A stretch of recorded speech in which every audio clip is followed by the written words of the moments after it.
Back to my channel one point solution with Preeti Subodh Ganguly. दोस्तों आप सभी का स्वागत है मेरे चैनल में। जैसे आपको पता है कि ये वाला जो चैनल है मेरा, ये बैंकिंग के ऊपर इंफॉर्मेटिव वीडियोस आते हैं दोस्तों। तो आज का बहुत सारे लोगों का क्वेश्चन मेरे पास आया है कि मिनिमम बैलेंस ये क्या होता है। बैंक में हमने अकाउंट ओपन कर लिया है, लेकिन बैंक वाले बहुत बार फोन करके बोलते हैं कि आपका मिनिमम बैलेंस अकाउंट आपने मेंटेन नहीं किया, या फिर एसएमएस आता है कि आपका मिनिमम बैलेंस अकाउंट आप मेंटेन नहीं कर रहे हो तो आपका इतना अमाउंट आपके अकाउंट से डेबिट हो जाएगा।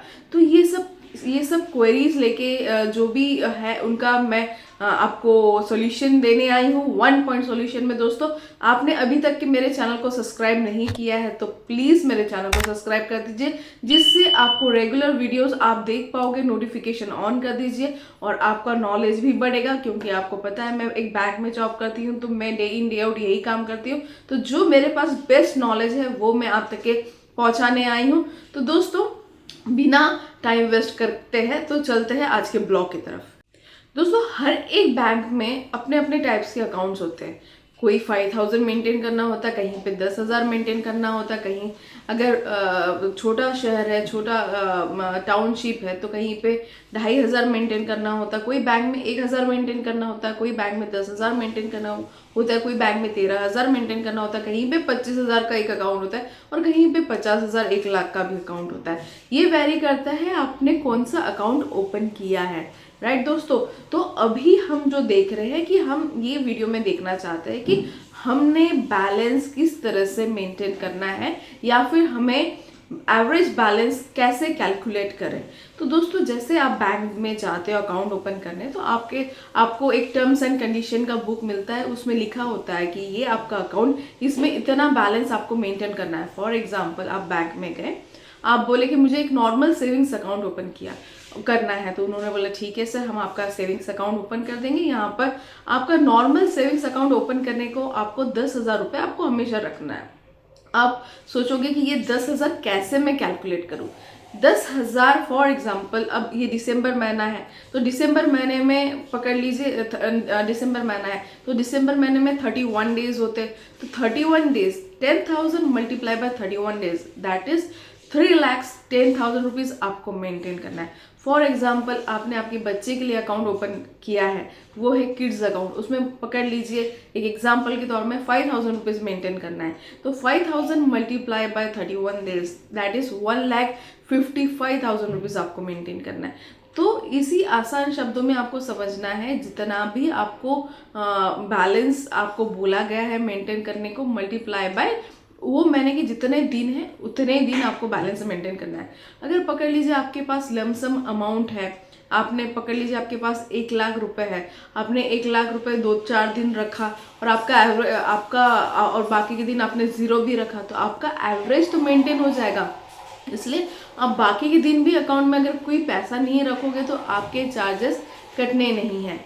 तो दोस्तों ये बहुत ही आसान होता है। इसमें देखिए आपको खाली ये समझना है कि आपको कितना बैलेंस रखना है, वो आपको कैलकुलेट करते आना चाहिए, ऐसा ना। और सबसे बेस्ट तो ये है कि मिनिमम जितना बैलेंस बोला है उसके ऊपर ही रखिए। जैसे फॉर एग्जांपल 10,000 रखा है तो हमेशा 15,000 रुपये अकाउंट में छोड़ दीजिए, उसके ऊपर ही आप ट्रांजेक्शन कीजिए। तो इन फ्यूचर अगर आप कुछ भी अकाउंट से ट्रांजेक्शन करते हो तो कभी बैंक कोई चार्जेस काटता है, जैसे इंस्टा अलर्ट चार्जेस होते हैं कि आपके हर 3 महीने में एक 15 रुपये 17 रुपये आपके अकाउंट से पैसे कटते हैं, क्योंकि आपको मैसेजेस आते हैं।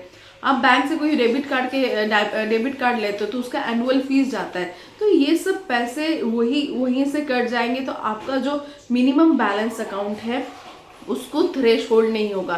नहीं तो बहुत बार लोग बोलते हैं कि मैंने तो 10,000 रुपये मेंटेन किया था फिर भी मेरे अकाउंट के पैसे कट गए, क्योंकि आपने एकदम एक्यूरेट 10,000 रुपये रखे थे, उसके ऊपर 1 रुपये भी नहीं रखा था।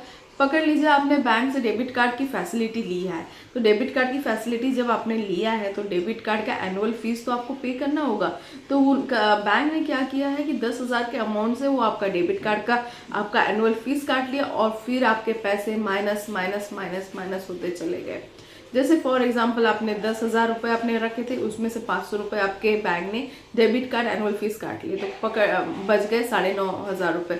अब मेंटेन तो करने थे आपको 10,000 रुपये, आपने ये महीने भी मेंटेन नहीं किया, वो महीने भी मेंटेन नहीं किया, बहुत सारे महीने चले गए, आपने मेंटेन ही नहीं किया, आपने आपके अकाउंट को देखा ही नहीं, तो हर महीने पकड़ लीजिए 200 रुपये 300 रुपये, जैसे हर बैंक का नॉर्म्स होता है AMB नॉट मेंटेनेंस चार्जेस का, वो हिसाब से आपके पैसे कटते रहेंगे। तो दोस्तों सबसे इम्पॉर्टेंट आपको यही ध्यान में रखना है कि जब भी आप अकाउंट ओपन किए, नंबर 1 कि आपने कौन से रेंज में आपने अकाउंट ओपन किया है, जैसे आपका वेरिएंट क्या है, आपको मिनिमम बैलेंस क्या मेंटेन करना है, और बैंक में और क्या क्या चार्जेस है जिस वजह से आपके अकाउंट में से चार्जेस डिबेट हो। तो दोस्तों अभी तक कि मेरे चैनल को अगर आपने सब्सक्राइब नहीं किया होगा तो प्लीज़ मेरे चैनल को सब्सक्राइब कर दीजिए, और ज़्यादा से ज़्यादा ये वीडियो आप उन लोगों के साथ शेयर कीजिए जिनको ये रिक्वायरमेंट हो। और दोस्तों अपना ख्याल रखिए, अपने परिवार का ख्याल रखिए, सबसे ज़्यादा मम्मी पापा का ख्याल रखिए, खुद का ख्याल रखिए। जय हिंद।